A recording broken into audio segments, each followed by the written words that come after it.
ও, আরে ফোন দিতেছো সকাল থেকে, একটু ব্যস্ত তো, বুঝোই তো, বিজনেস নিয়ে অনেক চিন্তা ভাবনা। কি অবস্থা তোমার? আরে এত গালিগালাজ করে না, বোকা নাকি? সারাদিন তো আমি বাড়িতেই, তোমার বিশ্বাস হয় না? আমি কোন মেয়ে এলে কই ঘুরাম মিয়া? টাকা টাকা হয়েছে দেখে, মানে বিজনেস করে দেখে কি মেয়ে আমার পিছে ঘুরে নাকি? তোমার কি মনে হয়? আমার কথা শোনো শোনো শোনো, আমি শুধু তোমারই ভালোবাসি। আচ্ছা, একটা মায়ের দিকে তাকায়ও না। রাস্তা একটা মায়া গেলে আমি আকাশের দিকে তাকায় থাকি, প্রয়োজনে খাম্বাই বাড়ি খাই আমি, তারপর আমি কোনো মায়ের দিকে তাকাই না। তোমার বিশ্বাস হয় না? বিশ্বাস না হলে আমার বন্ধু আতিকের লগে জিজ্ঞাসা করো। বন্ধু কয় তো দিই।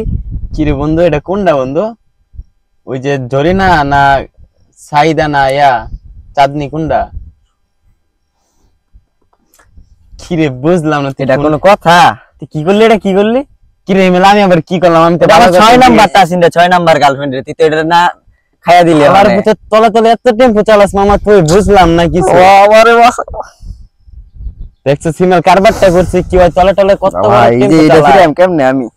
চেষ্টা লাগাই দিল এটা তো পেঁয়াজি লাগা হারা বছর, এটা তো কিছু হইছে রে জীবন আঙ্গর। এটা ধরে বেটা এটা বউডারে খাইয়া দিল, আমার গার্লফ্রেন্ড 6 নাম্বারটা 5 নাম্বার নামায় দিছে। ভালো কথা জিজ্ঞাসছি বেটা, তোরা বেটা তুই আমার সাথে সামনে পড়িস না, তুই যা। যাইতাছে গা আরে তুই কি কিছু করলি না? তোর বউডারে খাইয়া দিল এটা। এটা পরে দেখ গেলাম তারে হ্যাঁ